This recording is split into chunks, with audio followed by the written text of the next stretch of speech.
बिस्मिल्लाहिर्रहमानिर्रहीम। मुअज़्ज़िज़ नाज़रीन, अस्सलाम वालेकुम। मैं खादिम हूँ और आपको यूट्यूब चैनल में खुशामदीद कहता हूँ। नाज़रीन, फाइनेंशियल मार्केट में बहुत सी प्रोडक्ट्स अवेलेबल होती हैं और जो लोग फाइनेंशियल मार्केट में इन्वेस्ट करना चाहते हैं, वो अपनी ज़रूरत के मुताबिक या वो अपने ज़हन के मुताबिक प्रोडक्ट सेलेक्ट करते हैं और वो उसको उसमें इन्वेस्ट करते हैं और उसमें से प्रॉफ़िट लेते हैं। कुछ लोग सेविंग माइंडेड होते हैं, वो सेविंग ओरिएंटेड प्रोडक्ट्स में इन्वेस्ट करते हैं। कुछ लोग लमसम इन्वेस्ट करना चाहते हैं, वो ऐसी प्रोडक्ट्स में इन्वेस्ट करते हैं। जैसे म्यूचुअल फंड भी उन्हीं प्रोडक्ट्स में से एक प्रोडक्ट है, जिसको आज हम डिस्क्राइब करेंगे कि म्यूचुअल फंड होता क्या है। बेसिकली म्यूचुअल फंड यूँ समझें कि बहुत से लोगों का एक माली इश्तराक होता है।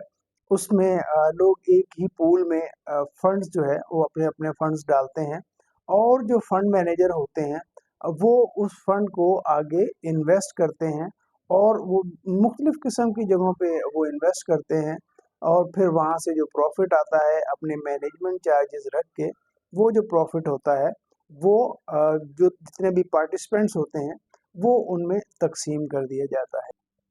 अब हम आपको बताएँगे कि म्यूचुअल फंड काम कैसे करता है। लेट्स से आपके पास 1 लाख रुपया है, आप म्यूचुअल फंड में इन्वेस्ट करना चाहते हैं। आप किसी भी म्यूचुअल फंड के ऑफ़िस में जाते हैं, आप उन्हें बताते हैं कि जी मुझे 1 लाख रुपया इन्वेस्ट करना है या कोई भी आपको अप्रोच कर सकता है म्यूचुअल फंड से। तो आप वहाँ पे 1 लाख रुपया इन्वेस्ट ऐसे करते हैं कि उनके यूनिट्स होते हैं। लेट्स से इस वक़्त यूनिट की जो प्राइस है वो 1000 रुपया है। और अगर आपने 1 लाख रुपए इन्वेस्ट किया है, बिलफ़र्ज़ वो आपसे कोई चार्जेज़ नहीं लेते, तो वो आपको 100 यूनिट आपके नाम पे एलोकेट कर देंगे और आपको एक ऑनलाइन अकाउंट की फैसिलिटी दे देंगे कि आपके ये 100 यूनिट 1 लाख रुपए के हैं। तो अब आप देख सकते हैं कि आपके जो यूनिट डेली बेसिस पे कम हो रहे हैं, ज़्यादा हो रहे हैं, ये या ये इसकी प्राइस कितनी बढ़ चुकी है।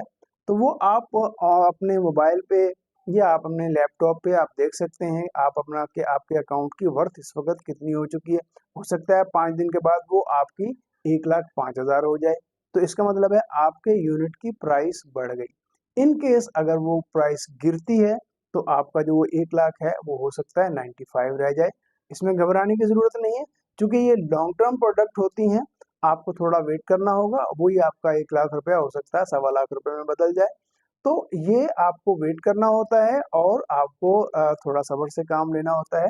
आपके यूनिट की प्राइस बढ़ती रहती है। हाँ, सम टाइम ऐसा होता है चूँकि इक्विटी मार्केट से लिंक्ड होती हैं ये प्रोडक्ट। इक्विटी मार्केट में अगर कोई लॉन्ग स्लम्प आ गया, लॉन्ग डिप आ गया, तो उस वक़्त आप नुकसान में जा सकते हैं। लेकिन उसमें भी अगर आप सर्वाइव करना चाहते हैं, थोड़ा सब्र करेंगे, तो फिर से आपकी रिकवरी हो सकती है। तो ये basically equity market based product हैं, तो इसमें उतार-चढ़ाव आता रहता है, इसमें घबराने की ज़रूरत नहीं है। तो ये जो आपका म्यूचुअल फंड है, वो इस तरीके से काम करता है। सम टाइम आपको अच्छा प्रॉफ़िट देता है, सम टाइम कम प्रॉफ़िट देता है और सम टाइम आपको लॉस भी दे सकता है। तो ये तो हो गया म्यूचुअल फंड।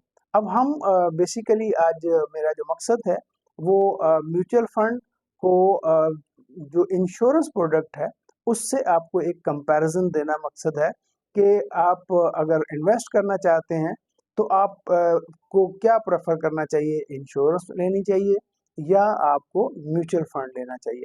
तो हम चलते हैं इसके एक छोटे से कंपैरिज़न की तरफ, जहाँ पे आपको पता चलेगा कि किन इस प्रोडक्ट के क्या प्लस हैं, क्या माइनस हैं, तो फिर आप उसमें से बेहतर डिसाइड कर सकते हैं कि आपको किस प्रोडक्ट में इन्वेस्ट करना चाहिए या किस प्रोडक्ट में आपको पैसा लगाना चाहिए। तो चलते हैं हम कंपैरिज़न की तरफ। नाज़रीन, इंश्योरेंस प्रोडक्ट्स जहाँ पे आपके ख़ानदान के माली तहफ़्फ़ुज़ की ज़ामिन होती हैं, वहीं पे वो आपकी बहुत सारी सोशल फाइनेंशियल रिस्पॉन्सिबिलिटीज़ को भी बड़े एहसन तरीके से पूरा कर रही होती हैं। ये वो रिस्पॉन्सिबिलिटीज़ हैं जिनका हमें इदराक तो होता है लेकिन हम सम टाइम नज़रें चुराते हैं कि हो जाएगा, कर लेंगे, देख लेंगे। तो वो वक़्त आन पहुँचता है कि आपको वो सोशल फाइनेंशियल रिस्पॉन्सिबिलिटी पूरा करना होती है, लेकिन अगर कोई खातिर-ख़्वाह बंदोबस्त नहीं किया, तो उस वक़्त हम फाइनेंशियल पेन में आ जाते हैं। तो मैं एडवाइस करूँगा कि आप इस फाइनेंशियल पेन से बचने के लिए बरवक़्त फ़ैसला करें और कोई इंश्योरेंस प्लान लें ताकि आप उस वक्त इस फाइनेंशियल पेन में ना आए जब उस फंड की आपको ज़रूरत है। और इस प्लान को चलाने के लिए आपको मुसलसल बचत करना होती है। इंश्योरेंस प्रोडक्ट की ये ब्यूटी है कि वो आपको सेविंग माइंडेड बना देती है, यानी आप एक सेविंग करने के आदी हो जाते हैं, क्योंकि आपको हर साल एक इक्वल इंस्टॉलमेंट देनी है और उसके लिए आपको एक मुसलसल छोटी-छोटी बचत करनी है, ताकि आपको जब आपका इंस्टॉलमेंट का टाइम आता है, तो उस वक़्त आपके ऊपर बर्डन फ़ील ना हो।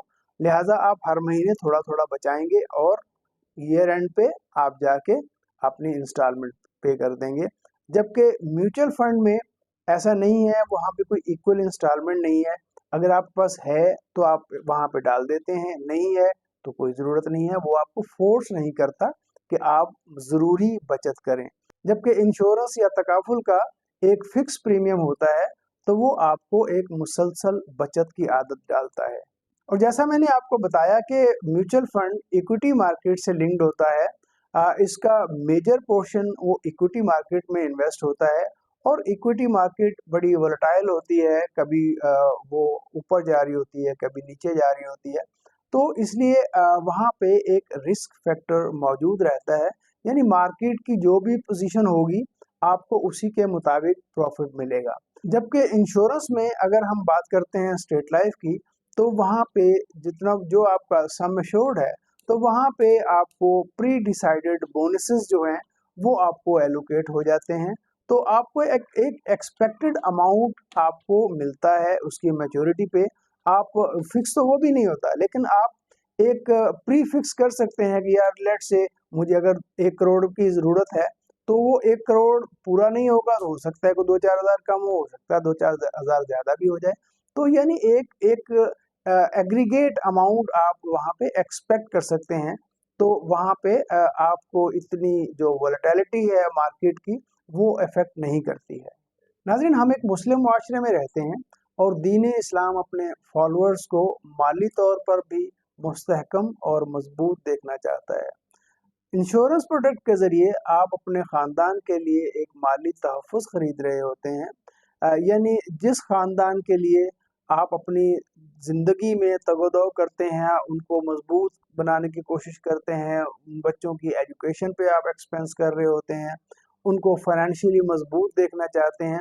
खुदा न ख़ास्ता अगर आपके साथ कुछ होता है, तो ये रिस्पॉन्सिबिलिटी बड़ी आसानी से आपकी जो इंश्योरेंस कंपनी है, वो ये रिस्पॉन्सिबिलिटी अपने सर लेती है। तो वही जो इनकम आपकी आ रही होती है ऑलमोस्ट, वो अगर आप उसको सही से प्लान करते हैं, तो वही इनकम उन बच्चों के जवान होने तक वो इनकम आपके घर पे आती रहती है और आपके बच्चे वो अपने फुटिंग्स पे खड़े हो जाते हैं, अपने पाँव पे खड़े हो जाते हैं और वो खुद कमाने के काबिल हो जाते हैं। जबकि अगर हम किसी दूसरे प्रोडक्ट को देखते हैं, लेट्स से हम म्यूचुअल फंड के साथ तकाबुल कर रहे हैं, तो म्यूचुअल फंड में आप जो भी इन्वेस्ट करते हैं, उस पे ही प्लस माइनस हो रहा होता है। उसमें कोई ऐसा कोई माली तहफ़्फ़ुज़ आपके ख़ानदान के लिए नहीं होता। उस पे आपको प्रॉफ़िट ज़रूर मिल रहा होता है, लेट्स से आपने लाख रुपए लगा दिया, तो उसके ऊपर ही आपको जो भी प्रॉफ़िट मिल रहा होता है, उसमें कोई ऐसी फ़ाइनेंशियल सिक्योरिटी नहीं होती है कि खुदा ना ख़ास्ता अगर आपके साथ कुछ हो जाता है, तो आपके ख़ानदान को हम ये लाख नहीं, हम जो ना 50 लाख देंगे, ऐसा बिल्कुल नहीं है। जबकि इंश्योरेंस प्रोडक्ट में ऐसा ही है, आप कम पैसा, कम छोटी-सी इंस्टॉलमेंट दे के आप अपने ख़ानदान के लिए एक बड़ा तहफ़्फ़ुज़ खरीद सकते हैं। और जो आपने सेविंग की है, अगर वो आपने इंश्योरेंस प्रोडक्ट में लगाई है, तो यकीन करें आपका जितना भी प्रॉफ़िट होता है, उस पे गवर्नमेंट आपको कोई टैक्स नहीं लेती है, बल्कि उसमें आपको बहुत सारे फ़ायदे हो रहे होते हैं। जो आपका जो प्रीमियम है, लेट्स से अगर आप लाख रुपए साल का प्रीमियम दे रहे हैं, तो वो आपकी जितनी भी टैक्सेबल इनकम होती है, उसमें से माइनस हो जाता है। बिलफ़र्ज़ हम कहते हैं कि जी आपकी 12 लाख रुपए टैक्सेबल इनकम है, तो वो आपकी जो टैक्सेबल इनकम है वो 12 लाख नहीं रहती है, उसमें से वो माइनस हो जाता है, यानी लाख रुपए आपका प्रीमियम माइनस हो गया और अब आपकी जो टैक्सेबल इनकम है वो 11 लाख रह गई। तो इसलिए आपका जो टैक्स स्लैब है वो भी चेंज हो जाता है। इनिशियल फ़ायदा आपको ये है कि आपका जो प्रीमियम है वो टैक्स स्लैब में से माइनस हो जाता है और नेक्स्ट फ़ायदा ये है कि जो भी उसका उसके ऊपर बोनसेस या प्रॉफ़िट लगता है, उस पे भी कोई इनकम टैक्स या विथहोल्डिंग टैक्स या कोई भी कैपिटल गेन टैक्स ऐसा कुछ भी गवर्नमेंट जो है ना उस पे अप्लाई नहीं करती है। जबकि म्यूचुअल फंड पे जब जो भी आपका प्रॉफिट होता है आपके प्रिंसिपल को माइनस करके ये जो भी आपको एंड पे लेट से आप 2 साल के बाद अपना सारे का सारा अमाउंट निकाल रहे हैं, तो आपका जो प्रिंसिपल है उसको माइनस करके जो भी आपका प्रॉफिट होगा उसके ऊपर कैपिटल गेन टैक्स है जो 15% है। जबकि इंश्योरेंस प्रोडक्ट पे ऐसा कुछ नहीं है। तो यहाँ पे इंश्योरेंस प्रोडक्ट जो है वो आपको टैक्स में भी बेनिफिट दे रही होती है। अब चूंकि हम बात कर रहे हैं इंश्योरेंस प्रोडक्ट और म्यूचुअल फंड के तकाबुल की, तो हम आपको बताएं कि जब आप म्यूचुअल फंड में इन्वेस्ट करते हैं तो आप सुबह भी अपना मोबाइल ऐप देखते हैं कि यार इसमें क्या प्लस हुआ क्या माइनस हुआ, और आप दिन में 2-4 दफ़ा ज़रूर देख लेते हैं कि यार इसमें कुछ प्लस हुआ या इसमें कुछ माइनस हुआ। यानी यूँ समझिए कि एक धड़का लगा रहता है कि यार इसके साथ अब क्या होगा। जबकि इंश्योरेंस प्रोडक्ट में बिल्कुल ऐसा नहीं है। आपको एक पीस ऑफ माइंड मिलता है। आप पहली इंस्टॉलमेंट देने के बाद आपको ये पता होता है कि मुझे लेट्स से हम कहते हैं कि जी 20 साल की प्रोडक्ट है। आपको एक फिगर का पता होता है कि अगर मैं ये हर साल ये अमाउंट देता रहूँगा आपके प्रीमियम की, तो ये मुझे अप्रॉक्सिमेटली 100% तो वो भी श्योरिटी नहीं होती है, चूँकि जो प्रोडक्ट्स जो जो आपका इन्वेस्टमेंट होती है वो डिफरेंट जगहों पे होती है और कहीं से कुछ प्रॉफिट आता है, कहीं से कुछ प्रॉफिट आता है। और जो बोनसेस भी अगर हम उसकी भी बात करते हैं, तो बोनसेस भी during the year let's say इस वक्त 2024 है, तो 2023 में जो बोनसेस अनाउंस हुए हैं, वो पिछले सालों के मुनासिबत से ज़्यादा हैं। तो अगर हो सकता है आने वाले वक्त में ये बोनसेस फिर से चेंज हो। अगर 2 साल बाद 3 साल बाद बोनसेस का रेट फिर चेंज होता है तो आपका जो मैच्योरिटी है वो बढ़ सकती है। यानी आपने अगर पहला प्रीमियम दे दिया तो आपको पता है कि खुदा ना खास्ता मिसहैप होने की सूरत में मेरी फैमिली को क्या मिलेगा, और अगर मैं सरवाइव करता हूँ तो मेरे पास कितना अमाउंट आने वाला है 20 साल के बाद, ताकि मैं जिस ज़रूरत के तहत वो आपने वो प्लान लिया है वो ज़रूरत को पूरा कर सकें। तो अब वो आपको दिन रात ऐप देखने की ज़रूरत नहीं पड़ती है और ना आपको परेशान होने की ज़रूरत पड़ती है कि वो मार्केट डाउन हो रही है और मेरा तो प्रॉफिट ख़त्म हो गया। तो ये चीज़ें भी काफ़ी सारी काउंट होती हैं, यानी यहाँ आपको सम टाइम हाइपरटेंशन से भी बचाती है ये प्रोडक्ट्स। तो नाज़रीन ये चंद मोटे-मोटे निकात थे जो हमने आपके सामने रखे। अब डिसीजन आपको खुद ही करना है कि आपको जो आपका अमाउंट है वो म्यूचुअल फंड में लगाना है या इंश्योरेंस प्रोडक्ट में लगाना है। वैसे मेरा मशवरा ये है कि आप दोनों में लगाएँ। अगर आपके पास अमाउंट अच्छा है, एक छोटे से अमाउंट के साथ आप एक बड़ी-सी इंश्योरेंस लें और बड़ा आपके पास जो बड़ा अमाउंट बचता है उसको आप म्यूचुअल फंड में लगाएँ, ताकि आप उधर भी खेलते रहें और इधर से आपको पीस ऑफ माइंड भी रहे। नाज़रीन वीडियो अगर अच्छी लगी हो तो इसको लाइक कीजिएगा, अपने दोस्तों के साथ शेयर कीजिएगा, हमारे चैनल को सब्सक्राइब करें। इसके साथ ही खादिम को इजाज़त दें। पाकिस्तान ज़िंदाबाद। ऐ खुदा मेरे अब्बू सलामत रहे, ऐ खुदा मेरे अब्बू सलामत रहे। मेरे अब्बू ने ली एक बीमा पॉलिसी, लाके अम्मी को दी एक बीमा पॉलिसी, रहे ताकि हम और हिफाजत से हम। ऐ खुदा मेरे अब्बू सलामत रहे, ऐ खुदा मेरे अब्बू सलामत रहे। आपके रोशन मुस्तकबिल की ज़ामिन State Life Insurance Corporation of Pakistan.